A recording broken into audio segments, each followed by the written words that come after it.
Hmm?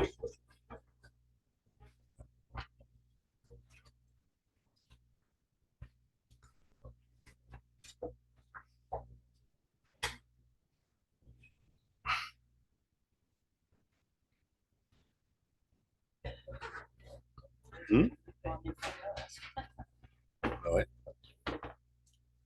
c'est bon, ça compense pour toutes les fois que je pédale pour partir le webinaire.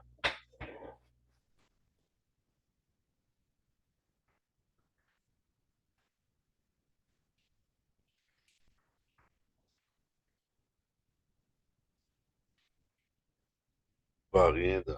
On a regardé ça, puis ouais, ça nous apparaît pas majeur.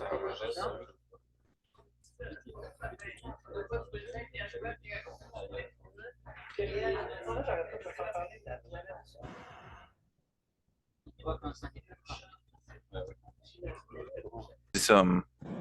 Alors, bonjour. C'est bon? Oui.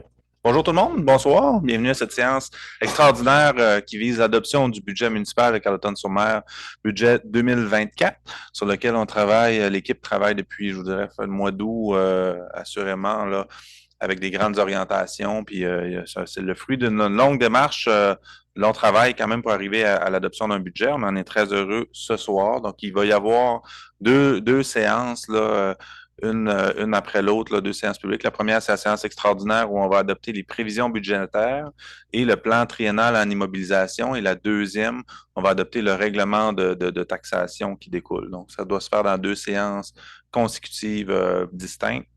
Donc, allons-y avec la première. On a là, je vais vous lire l'ordre du jour là, qui est très succinct. On a un, lecture et acceptation de l'ordre du jour. Deux, période de commentaires et de questions portant sur les sujets de l'ordre du jour. Trois, approbation du procès-verbal, il n'y en avait pas. Quatre, mairie, il n'y en a pas. Cinq, dossier de la direction générale de la greffe, aucun. Six, dossier de la trésorerie, on a 6.1. L'adoption des prévisions budgétaires 2023. 6.2, l'adoption du programme triennal en immobilisation 2024, 2025, 2026. 7, en urbanisme, on n'a pas de dossier ce soir. 8, 9, 10, 11, c'est les rubriques qui reviennent là, par défaut avec notre logiciel. Là. Mais ça nous mène en fait là, à 12 prochaines séances, 13 autres sujets, 14 tour de table du conseil, 15 périodes de commentaires et de questions et 16 levées de la séance. Est-ce que ça vous va? Est-ce que j'ai quelqu'un qui me propose l'adoption de l'ordre du jour? Proposé par Régis Leblanc. Merci.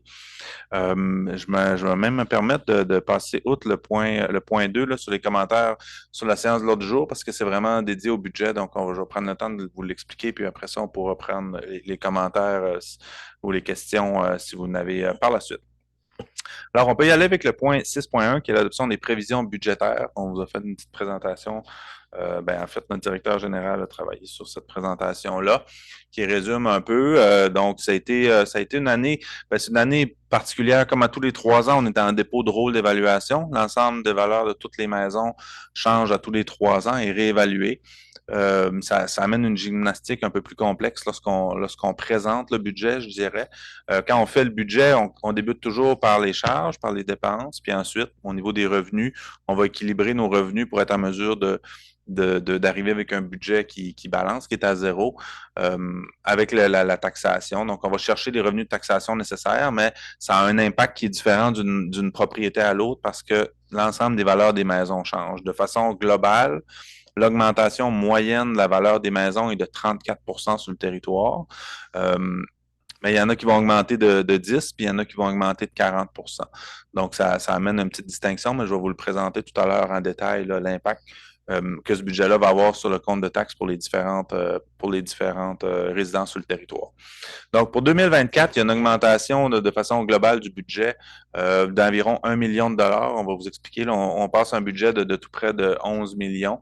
Dans les charges, c'est-à-dire les dépenses, les gros éléments qui ont un impact sur le budget 2024. C'est évidemment le service de la dette, l'augmentation des taux d'intérêt, on l'entend parler beaucoup. Donc, ça, c'est pour les nouveaux règlements d'emprunt qu'on va débuter à rembourser en 2024, mais on a aussi du refinancement, c'est-à-dire des vieux règlements d'emprunt, comme une hypothèque à tous les 5 ans, il faut les renouveler. Et quand on a des règlements d'emprunt qu'on renouvelle en 2024, on a estimé avec les taux en vigueur, on va passer dans certains cas d'1,7 à 5, tout près de 6 Donc, ça a un impact. 111 000 de plus d'intérêt sur le service de la dette pour 2024. On reprend les activités de l'Arena. Ce qu'on a fait pour l'Arena, là, c'est on a budgété comme une année régulière avec l'Arena avant modification. Évidemment, nos dépenses étaient moindres l'an dernier puisqu'il n'y avait pas d'activité, donc pas de personnel qui travaillait dans le bâtiment.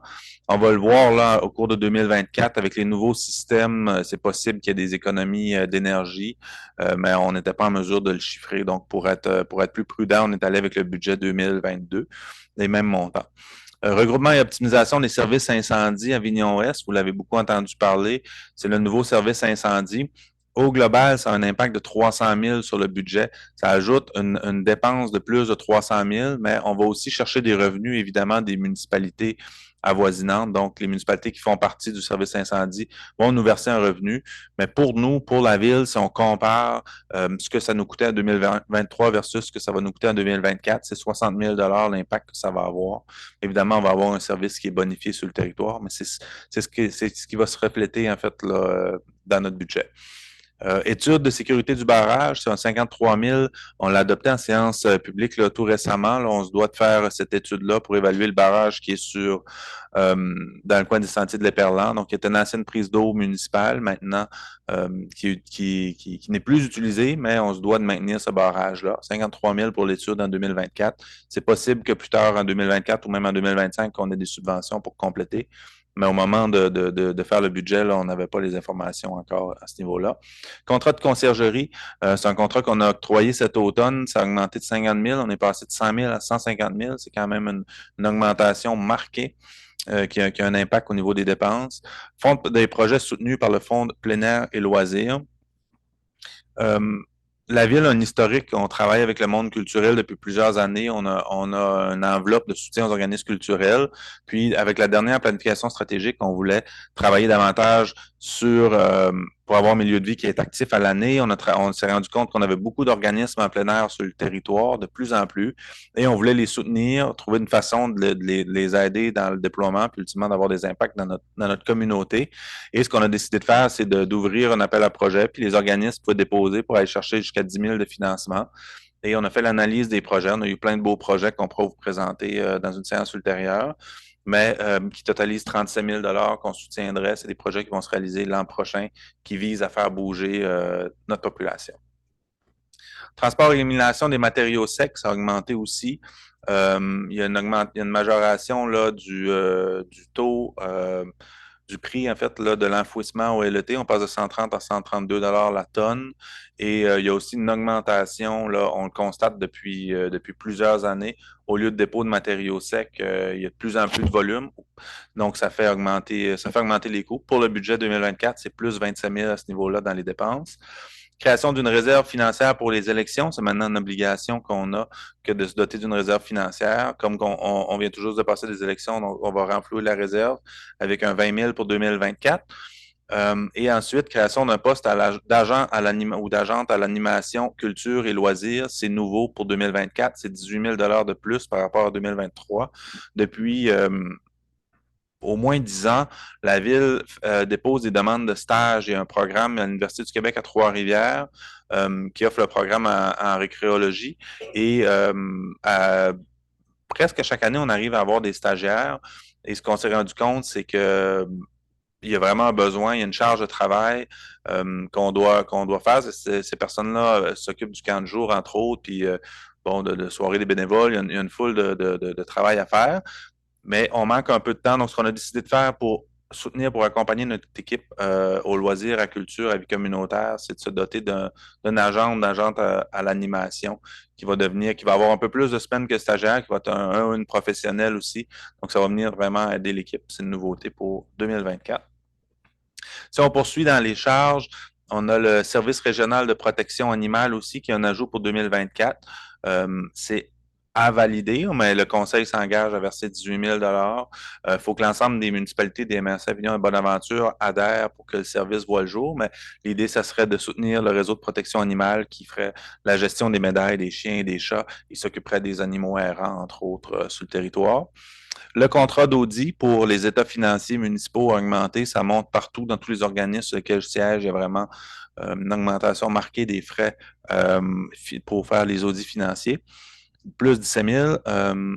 mise en œuvre du chantier pour accélérer le logement. On a prévu un 15 000 pour, entre autres, payer des professionnels et travailler sur différentes initiatives euh, pour stimuler la construction, l'ajout de logements locatifs sur le territoire. Le soutien aux organismes culturels, c'est une enveloppe, je l'ai fait mention tout à l'heure, c'est une enveloppe qu'on souhaite bonifier. En fait, c'est une enveloppe qu'on répartit qui était de 67 000, c'est bien, c'est ça? Oui, 67. 67 qu'on bonifierait, donc on augmenterait de 14 000 pour 2024 pour augmenter notre soutien aux organismes. Et fin de la citerne au camping, c'est une charge de moins qu'on aura en 2024. C'est la citerne, maintenant que le réseau a été refait, l'aqueduc l'égout, l'égout notamment au camping, on n'aura plus besoin d'avoir cette citerne-là, ce camion-là qui faisait la navette pour gérer les égouts. Donc, c'était les grands éléments. Si vous l'avez à l'écran là, de façon plus détaillée pour l'ensemble des services. La ligne du haut complètement, on a un budget, on avait en 2023 un budget de tout près de 10 millions, 9 970 000. Cette année, on passe à 10 910 000. Essentiellement, les gros éléments qui font augmenter, c'est le nouveau service incendie, je le mentionnais, 300 000 supplémentaires dans le budget, même si c'est pas ça qui va être à la charge des contribuables, ce montant-là total, parce qu'on a un revenu. Il y a aussi 300 000 en 2024 dans les charges qui est le remboursement qu'on va donner pour la construction. On avait un programme d'incitatif financier pour la construction de logements locatifs. Donc, il y a 300 000 qui s'ajoutent en 2024 à ce niveau-là. Sinon, de façon générale, vous le voyez, il y a une augmentation une légère augmentation au niveau de l'administration générale, une légère diminution, pardon, au niveau de la sécurité publique, donc, on a une augmentation des coûts de la Sûreté du Québec. Le gros élément qui fait que ça augmente de 41 comme je le mentionnais, c'est vraiment le service incendie. Et au niveau de la sécurité civile, c'est pareil.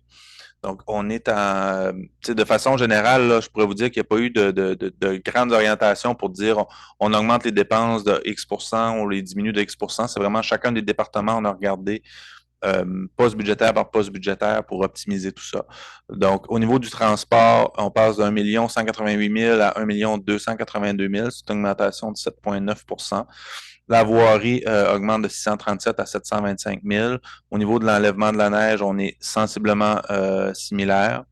Autre, l'éclairage, le transport en commun, c'est à peu près les mêmes montants, 31 700, 31 820. Hygiène du milieu, une augmentation de 10 au niveau de l'aqueduc. On passe de 383 000 à 479 000. Au niveau des égouts, 413 à 415 000. Et matière résiduelle, de 735 à 781 000. Santé bien-être, on a une augmentation de 13 donc on passe de 70 000 à 88 000. En urbanisme, on passe de 852 000 à 1 195. La grosse augmentation, je l'ai mentionné, c'est le 300 000 qui va être versé pour l'aide financière, le soutien à la construction de logements locatifs. Urbanisme et zonage, donc on passe de 210 à 247 000. Industrie et commerce, une légère diminution de 4 000 Tourisme, le bureau d'information touristique et au niveau de la promotion, c'est sensiblement les mêmes montants, de 124 100 à 124 600. En rénovation urbaine, il y a une augmentation aussi de 412 à 721 000. Rénovation urbaine, on le voit depuis plusieurs années, on ajoute des parcs, on anime nos lieux, des bancs, des poubelles, etc., les salles de bain, mais ça a un impact sur la masse salariale, entre autres. Ça fait en sorte que ça augmente ça fait augmenter le budget. Au niveau des loisirs, on passe d'un point 1 451 000 à 1 552 900. Essentiellement, l'aréna qui va augmenter. L'année passée, je l'expliquais, c'était une année où on avait peu, même tous les frais d'électricité pour 2023 là, étaient à la charge de l'entrepreneur qui faisait les travaux. Donc 2024, on revient à une année plus régulière sur les frais d'opération. On va s'ajouter aussi le service de la dette, mais il ne se retrouve pas dans cette ligne-là. Donc ça, c'est seulement les opérations. On va être on l'estime à 356 522 pour 2024. Au niveau du camping, une augmentation prévue des charges, légère augmentation de 569 000 à 578 000. Les arpents verts aussi, 83 500 à 92. Et au niveau de l'OTJ, la plage des parcs, terrain de jeu, golf, on passe de 517 000 à 521 000. En culture, il y a une augmentation. Je vous dirais que c'est probablement de façon générale, là, le poste où on a fait un effort au niveau avec les cadres, avec le personnel pour augmenter, là, entre autres, l'entente sur le développement culturel, je le mentionnais, on passe de 778 000 à 70 000. Salle Charles-Dugas, une augmentation de 46 à 66 000 des dépenses. Au Quai des Arts, il y a une majoration de 20 000 environ. Les bibliothèques de 100 à 104, c'est sensiblement le même. Puis dans autres, on passe de 227 à 277. C'est là que se retrouve notamment le soutien aux organismes culturels. Dans les frais de financement, on était à 599 000 en 2023, 717 en 2024. Je l'ai expliqué là, dans les grandes orientations, l'impact des taux d'intérêt. Ensuite, dans le financement, le remboursement sur le capital, c'est ce qu'on rembourse sur la dette. On va rembourser 1 260 000 sur le capital de notre service de la dette. Capital financé, on a une légère diminution, 35 000 à 57. Et le financement à long terme des activités de fonctionnement, c'est le 300 000, c'est le soutien au logement locatif que je mentionnais tout à l'heure. Donc, c'est une dette qui va être financée sur le long terme, ce 300 000-là. On ne le payera pas directement l'ensemble en 2024. Toujours dans les charges, les activités d'investissement, dans les affectations, on passe de 146 500 à 168 000. On va voir tout à l'heure le plan triennal d'immobilisation. C'est les dépenses en immobilisation qu'on va faire dans les 3 prochaines années. Mais dans la prochaine année, il y a des grosses dépenses qu'on va financer par règlement d'emprunt, d'autres qu'on va financer avec notre fonds de roulement. Et cette ligne-là que vous voyez, activité d'investissement, c'est les dépenses en immobilisation qu'on va payer à même le budget 2024, qu'on va payer comptant, si je peux imaginer, un cours de l'année prochaine. Donc, vous allez revoir ce 168 000-là un peu plus tard dans la présentation. Réserve financière des élections se retrouve là aussi, le 20 000 que j'ai mentionné, et on va faire un remboursement sur le fonds de roulement. C'est l'outil qu'on utilise pour se prêter sans intérêt de l'argent. On va le rembourser pour 133 000, ce qui est une légère augmentation par rapport à 2023. Maintenant, vous voyez une répartition là, des différentes charges. Administration générale représente 10 11 sécurité publique. Bon, vous voyez, il n'y a pas de différence marquée là, par rapport à l'an dernier. Le service de la dette représente 18 aussi des charges. On va le voir plus tard par rapport à nos objectifs financiers. Au niveau des revenus maintenant, comment on va arriver à payer ces charges-là? On prévoit une augmentation des taxes foncières. Donc, il y a 2 éléments là-dedans, là, ce qui va aller nous permettre d'aller chercher des revenus supplémentaires de 235 000. À peu près un peu plus de la moitié provient de l'augmentation de l'ajout des nouvelles maisons, des rénovations qui vont être faites en cours de l'année 2024. Et sinon, l'augmentation du taux va nous permettre de compléter. La tarification, maintenant, il y a une augmentation de la tarification de matières résiduelles et des eaux usées qui va nous permettre d'aller chercher 95 000 de revenus supplémentaires. Les tenants lieu de taxes, c'est les immeubles du gouvernement là, il y a eu des changements là, dans les pourcentages de financement qu'on reçoit. Donc, pour les immeubles d'éducation, entre autres, là, les tenants lieu de taxes vont augmenter. Donc, c'est 25 000 de plus de revenus. Subvention équivalente aux croissances du point de TVQ, c'est dans la dernière entente Québec municipalité, là, ce qu'on appelait le pacte fiscal, ça va donner concrètement une augmentation pour 2024 de 156 000 de nos revenus de transfert du gouvernement. Revenus du camping, on avait vu, il y avait une légère augmentation dans les charges, mais dans les revenus aussi, on anticipe une augmentation de 70 000 de revenus. Selon l'achalandage qui est anticipé puis l'augmentation des tarifs aussi. Les redevances éoliennes, il y a une diminution de 50 000 pour 2024 et on a une diminution aussi de notre subvention sur la péréquation de 16 000 Maintenant, vous le voyez dans les tableaux, on est toujours à 10 910 000, donc on se doit d'avoir un budget équilibré revenus-dépenses. L'augmentation de la foncière, je l'ai expliqué, c'est la première ligne. Taxe sur une autre base de tarification. Donc, on va aller chercher avec l'augmentation des matières résiduelles, des égouts notamment. Paiement tenant lieu de taxe aussi, je viens de vous l'expliquer. Les codes parts du service sécurité incendie Avignon S, une nouvelle ligne qui s'apparaît. C'est les revenus qu'on va chercher d'Escuminac, Nouvelle et Maria pour venir payer une partie du service incendie, 328 653. Dans les services rendus, on a une augmentation de 4 Au niveau de l'administration, c'est similaire. Sécurité publique, il y a une diminution de 53 000 à 30 000. À l'ARENA, donc on prévoit une augmentation des revenus de l'ARENA, étant donné que les activités vont reprendre, de 46 à 72 000. Le camping, c'est l'augmentation que je vous ai parlé aussi. Au Quai des Arts, une légère augmentation des revenus de 228 000 à 233 000. Augmentation des baux là, réguliers. Dans autres, les activités de loisirs, l'urbanisme aussi, on est sensiblement à 2 000 d'augmentation. L'imposition de droit, maintenant, on passe de 90 à 120 000. Les licences et permis, c'est similaire. Les mutations immobilières, la fameuse taxe de bienvenue, c'est toujours difficile à estimer nos revenus qu'on va aller chercher avec les droits de mutation. On les estime à 110 000. Le marché est bon. On pense qu'il va y avoir plusieurs transactions pour 2024. Amende et pénalités, une légère diminution. Dans les intérêts aussi, qu'on va chercher 33 500, on reste similaire à 2023. Dans les autres revenus, les ventes d'actifs, c'est lorsqu'on vend des équipements ou qu'on vend des terrains. 2023, on a eu beaucoup de terrains qui ont été vendus sur la rue Comeau, dont on était propriétaire. 2024, on s'attend à avoir une diminution, donc c'est pour ça qu'on a diminué un peu le montant à 40 000.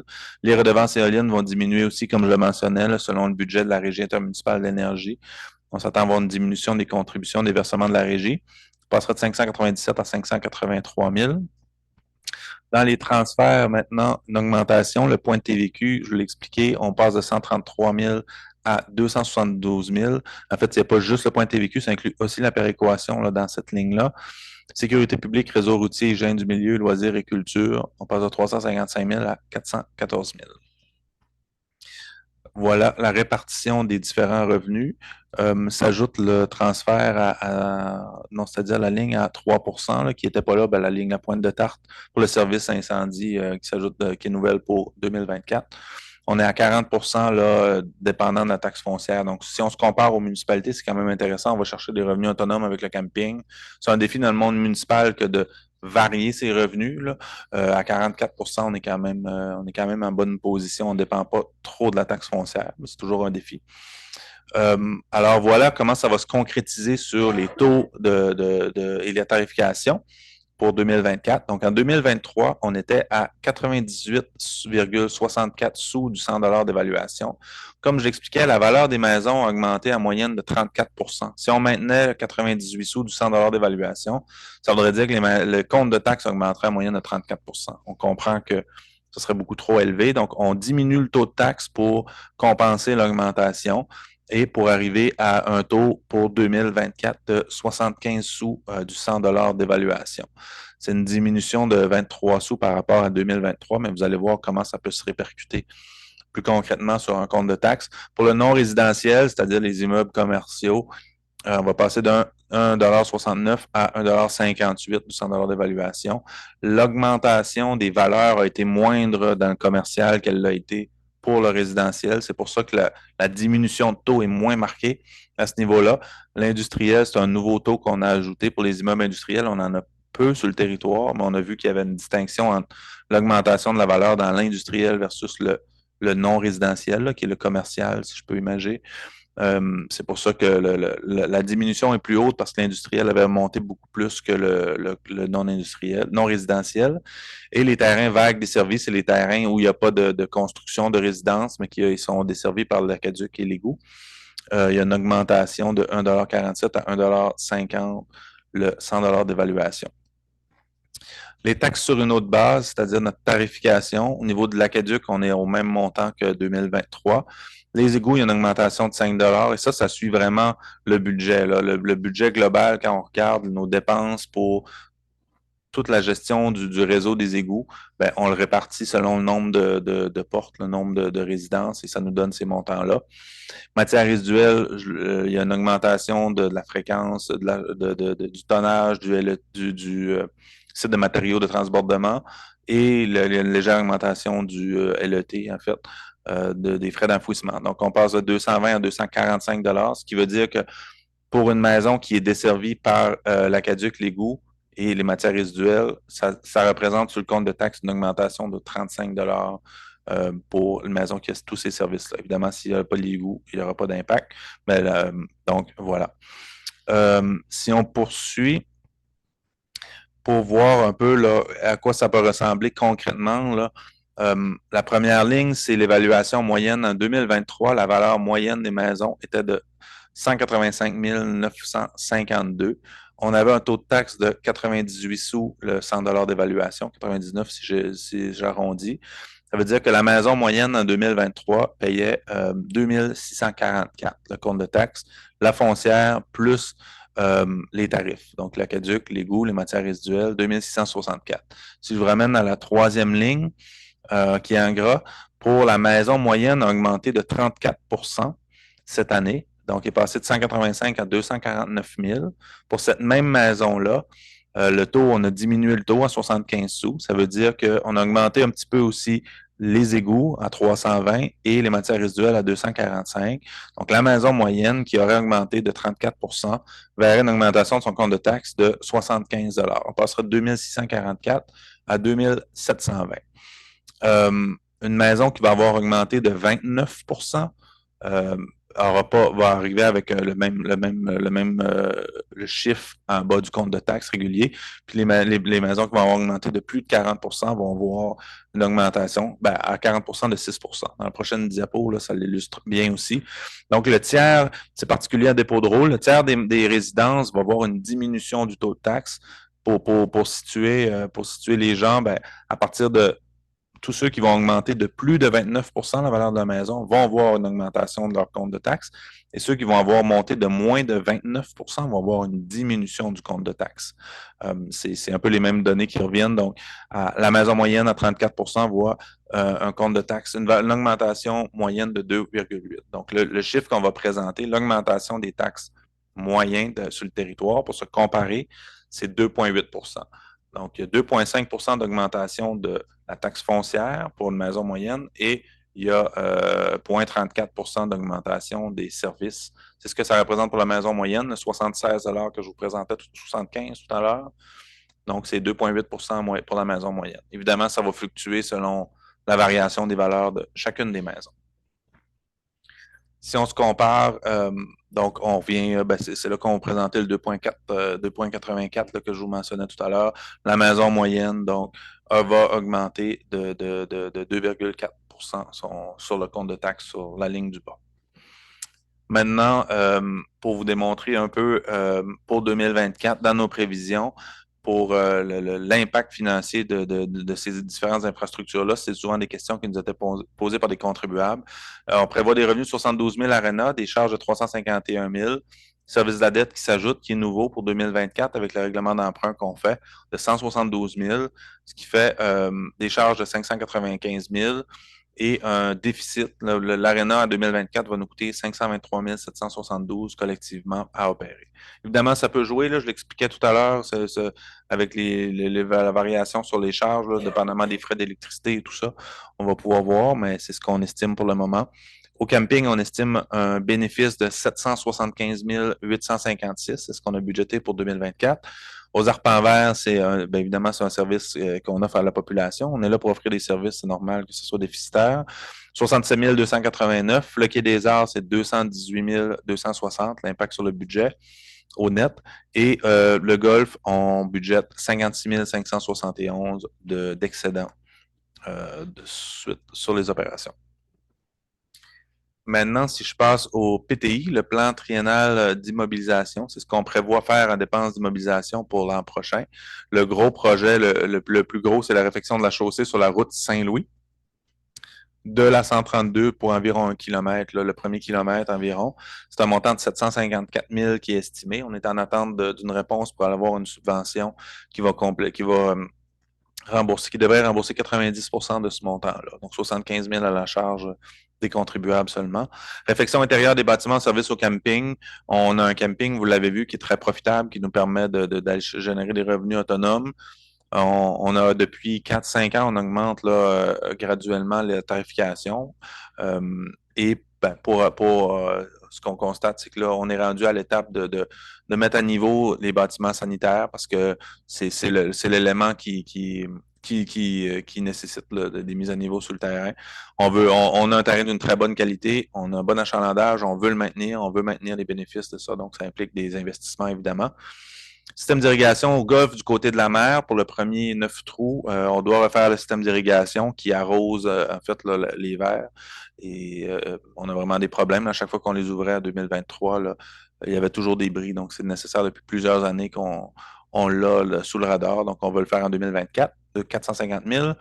On veut remplacer l'ensemble de l'affichage dans la ville tous les panneaux de signalisation qui sont en mauvais état vont être remplacés.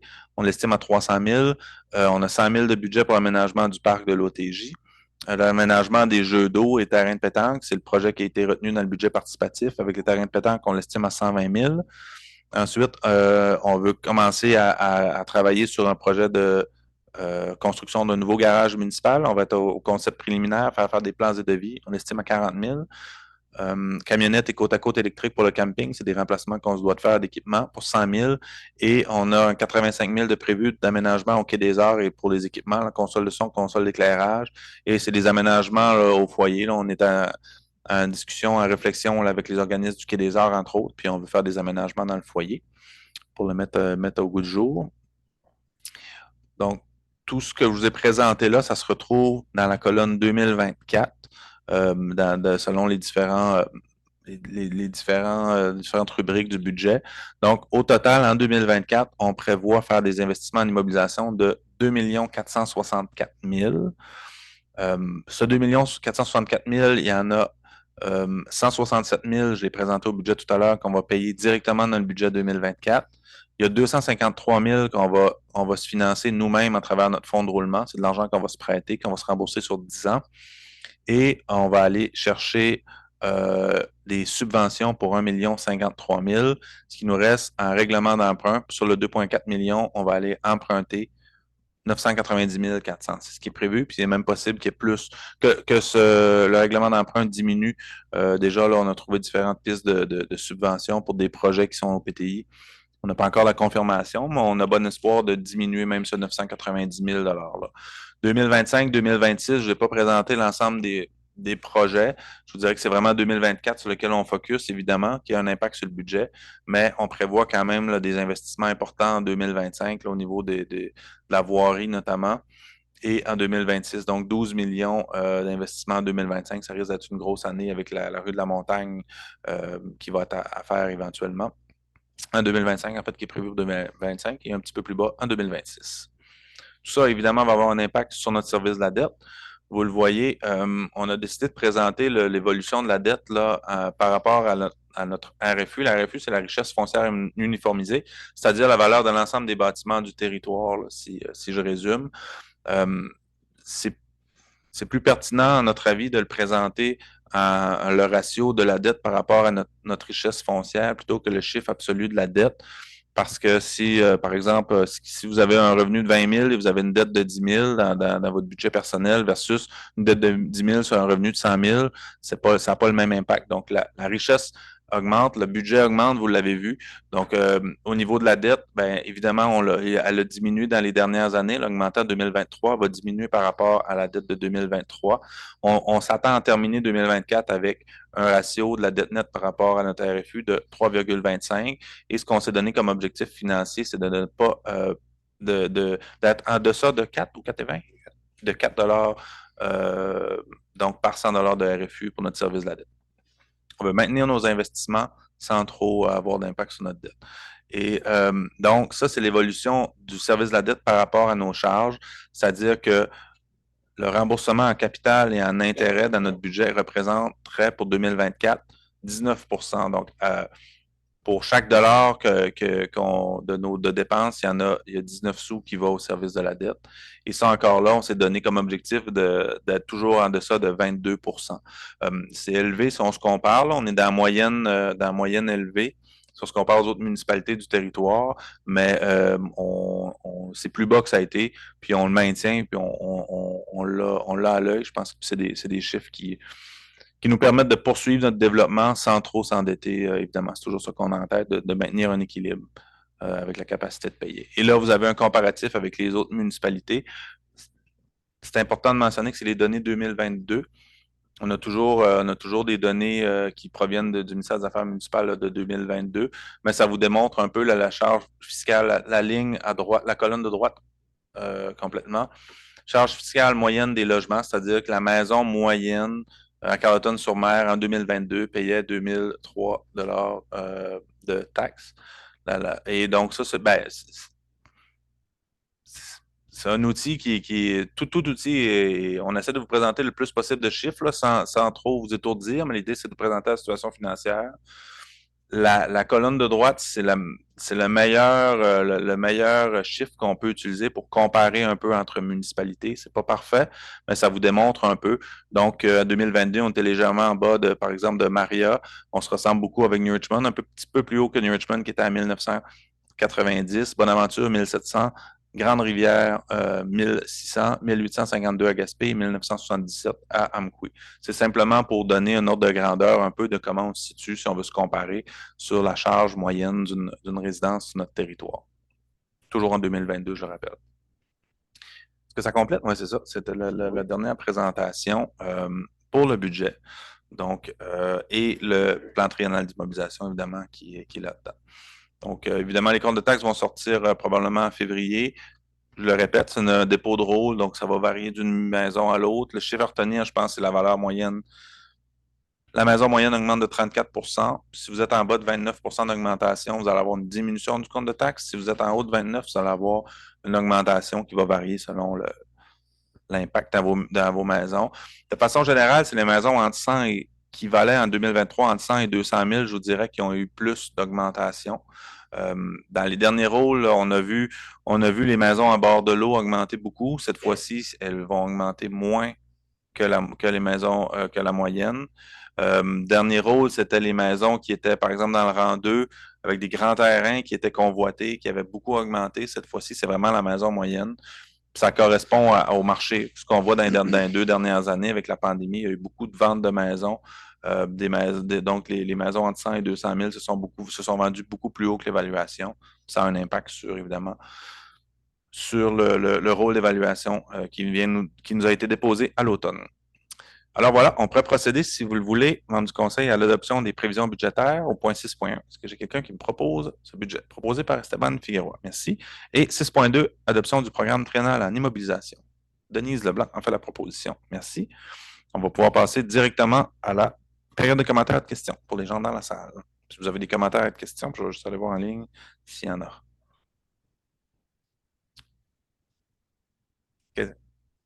Questions, commentaires, oui? Ah, ben on peut, si vous avez on peut y retourner.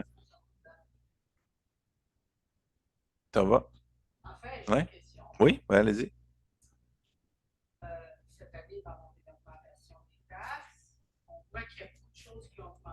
Mhm.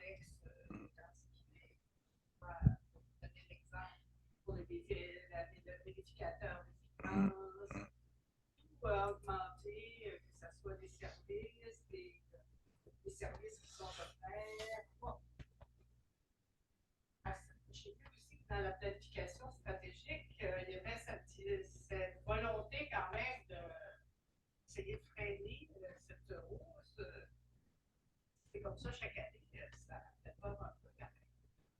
Ben, je vous dirais que c'est sûr que tout augmente. Le budget augmente. Moi, je suis arrivé il y a 2017, on était à 7 millions de budget. Maintenant, on est à 11, mais l'impact sur le compte de taxes a pas fait, on a fait fois 33 là, par exemple. Donc, tu sais, la maison moyenne, parce que oui, vous avez parlé des charges, mais il y a des revenus supplémentaires qui s'ajoutent. Il y a des nouvelles maisons et des nouvelles constructions, ce qui fait que naturellement, nos revenus augmentent aussi, vont suivre. Et on pense que on veut développer notre municipalité, on va avoir des projets de développement. Évidemment, les salaires augmentent, les assurances augmentent, le compte de la Sûreté du Québec, tout ça. Mais on arrive pour la maison moyenne avec une augmentation pour l'année sous le compte de taxe de 75 $. Donc, on pense qu'on arrive quand même, on est à 2,8 %, on est en deçà de l'inflation. On pense qu'on est capable de maintenir ce dynamisme-là, j'oserais dire, tout en limitant quand même l'impact sur le compte de taxe. Mais c'est un équilibre à trouver. Ouais. On arrive, tout le travail qu'on fait, entre autres, ben, c'est pour améliorer la qualité de vie, mais c'est vraiment, on veut avoir des nouveaux citoyens, on veut ajouter des propriétés sur le territoire. Quand les propriétés prennent de la valeur, ben, ça vient nous aider à compléter ce budget-là. Ouais. Et le camping aussi est un bon coup de pouce là, dans nos revenus. On l'aime, le camping. D'autres questions? Je vais juste aller voir en ligne, là. Je pense que j'en ai une. Je ne sais pas qui l'a posé, par exemple. J'ai un numéro de téléphone, mais on dit que le total de la ville va être quel montant en sachant qu'en 2017, de pension 160 litres d'eau de plus que l'objectif visé au Québec en 2025. Comment pensez-vous arriver à la création d'un jeu d'eau avec prise sur le réseau d'Aqueduc. Il y a plusieurs éléments, là, mais oui, la ville, au prorata, a une grande consommation d'eau. C'est des fuites dans le réseau, en fait, là, essentiellement, là, notre enjeu. On a fait un plan, là, on a fait des analyses de notre réseau, on a ajouté des compteurs d'eau au cours de la dernière année dans les maisons. Maintenant, toutes les nouvelles constructions doivent avoir un compteur d'eau. Même chose pour 64 commerces et institutions. Donc, on évalue tout ça, on essaie de trouver des solutions, de mettre en place des solutions. Il y a entre autres tout le projet de réflexion de la 132 qui va nous permettre de diminuer la consommation d'eau. La création des jeux d'eau, ben, c'est pas de l'eau qui est en continu, là, elle s'arrête, là, c'est simplement quand il y a d'utilisation. C'est sûr que ça augmente la consommation, mais toute proportion gardée, c'est quand même minime si on regarde les chiffres de l'ensemble de consommation d'eau de la ville. Puis, on demande le total de la dette pour 2024. Je vais vous le donner un petit instant. Euh, on estime donc avec le projet d'Arena, le projet de bâtiment sanitaire, etc., de rééduquer, on arriverait à fin 2024 à 15,9 millions de dettes nettes. C'est important de dire que c'est la dette nette là, parce qu'il y a plusieurs subventions qu'on reçoit du gouvernement du Québec où, plutôt que de nous faire un chèque, on emprunte et eux, ils vont nous rembourser capital intérêt. Donc, ça s'ajoute à notre dette, mais en réalité, on est remboursé par le gouvernement du Québec. Donc, la vraie dette à fin 2024, c'est possible que ça diminue là, parce qu'on vise, comme je le mentionnais, des subventions, mais on serait à la fin de l'année 2024 à 15,9 millions de dettes nettes. J'espère que ça répond à la question. D'autres questions dans la salle? Ça vous va? Donc, on pourrait procéder à la fermeture de la rencontre. Proposée par Mme Dallaire. Merci à la levée de la séance. Et on va passer à la deuxième séance. En fait, cette fois-ci, c'est essentiellement je vais ressortir, pour adopter le règlement sur les prévisions financières, les prévisions budgétaires pour 2024. En fait, on se doit de le faire dans deux séances distinctes selon les règles du ministère des Affaires municipales, la loi sur les cités et villes. Donc, je vais y aller avec la lecture et l'adoption de l'ordre du jour de cette séance, cette deuxième séance. On a le seul point, là, c'est le point 5, dossier de la Direction générale et de la greffe. En 5.1, avis de motion, règlement décrétant les prévisions budgétaires de l'exercice 2024, l'imposition d'un régime d'impôt foncier à taux variés et la tarification de compensation du service d'aqueduc, égouts et la cueillette du traitement des matières résiduelles. On a adopté le budget.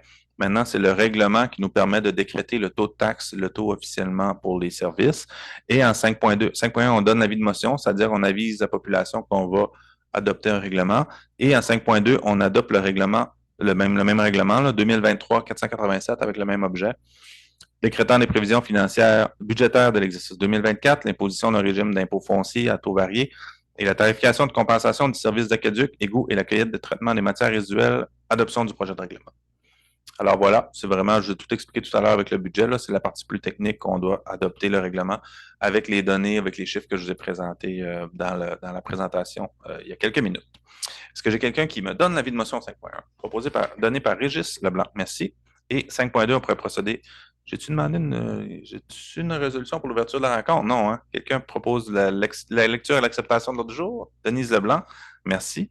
5.1, donc l'avis de motion. C'est Régis Leblanc qui donne l'avis de motion. Et 5.2, qui propose l'adoption du règlement 2023-487. Alain Turcot, merci. Ça nous mène aux périodes de commentaires et de questions. Avez-vous des commentaires et questions sur cette procédure-là? Ça va? Et 16, levée de la séance. Quelqu'un propose de lever la séance? Proposé par Esteban Figueroa. Merci beaucoup. Avant de terminer l'enregistrement et de vous quitter, je veux quand même en profiter pour remercier notre directeur général qui a assuré la trésorerie aussi cet automne.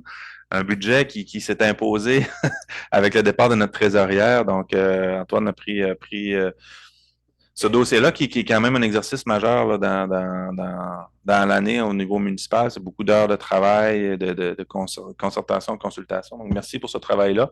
Ça a été, je pense qu'on est choyé comme conseil de pouvoir compter sur une équipe professionnelle avec le travail d'Antoine, entre autres, qui nous arrive toujours avec des réponses à nos questions, puis avec des documents qui nous permettent d'avoir une lecture fidèle à la situation. C'est important. Notre rôle comme conseil municipal, c'est de bien comprendre ce qui se passe pour prendre des bonnes orientations. Puis on est très bien appuyé par notre équipe, par notre directeur général. Donc, merci beaucoup pour ce travail-là. Merci, M. le maire.